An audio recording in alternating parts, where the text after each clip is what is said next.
Group 1 పరీక్షల్లోకి ప్రవేశించిన రాజకీయం, యువత భవిష్యత్తుతో నాయకుల ఆటలు, ప్రభుత్వానికి పేరు రాకూడదని అభ్యర్థులపై నిందలు, హైకోర్టు తీర్పుతో అయోమయంలో అభ్యర్థులు.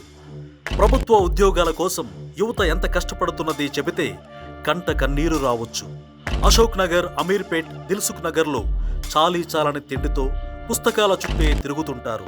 ఇంటి నుంచి డబ్బులు అడగలేక, అడిగినా ఇవ్వగలిగే పరిస్థితిలో తల్లిదండ్రులు లేక ఒక విధంగా దుర్భర పరిస్థితులు అనుభవిస్తుంటారు. రాక వచ్చే నోటిఫికేషన్కు అప్లై చేసి రాత్రింబవళ్ళు అదే ధ్యాసతో ఉంటారు. చివరికి ఫీజు కట్టి పరీక్ష రాసి ఫలితాల కోసం ఎదురు చూస్తున్న సమయంలో ఏదో ఒక ఫిట్టింగ్ పెడతారు. కోర్టుకెళ్తారు, పరీక్ష రద్దు చేయాలంటారు, ఫలితాలు ఆపాలంటారు, చివరికి మళ్ళీ పరీక్షలు పెట్టమంటారు. నిజంగా పరీక్షల్లో అవినీతి జరిగి ఉంటే తిరిగి పరీక్షల నిర్వహణకు అభ్యంతరం ఉండదు. కానీ రాజకీయాల కోసం యువత భవిష్యత్తుతో ఆటలాడుకుంటుంటేనే కడుపు రగిలిపోతుంటుంది. తెలంగాణలో గ్రూప్ 1 పరీక్షా ఫలితాలు విడుదల చేశాక ఇక ఉద్యోగం వచ్చేసినట్టేనని తెగ సంబరపడ్డారు అభ్యర్థులు. ఇక అభ్యర్థుల తల్లిదండ్రుల ఆనందానికి అవధుల్లేవు.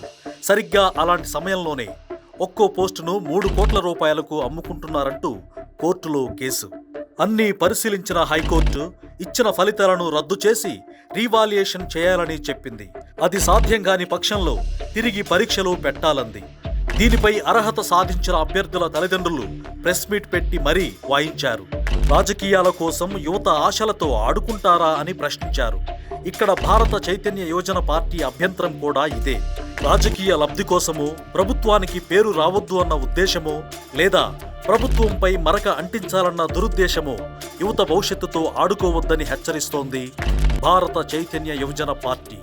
కష్టపడి చదివి ర్యాంకులు సాధించుకున్న వారిని పట్టుకొని కోట్ల రూపాయలకు ఉద్యోగాలు కొనుక్కున్నారని ఆరోపించడం కరెక్ట్ కాదని వాదిస్తోంది భారత చైతన్య యువజన పార్టీ. ఇప్పటికైనా గ్రూప్ 1 అభ్యర్థులకు న్యాయం చేయాలని, వారి కష్టానికి తగిన న్యాయం, ప్రతిఫలం ఇవ్వాలని భారత చైతన్య యువజన పార్టీ డిమాండ్ చేస్తోంది.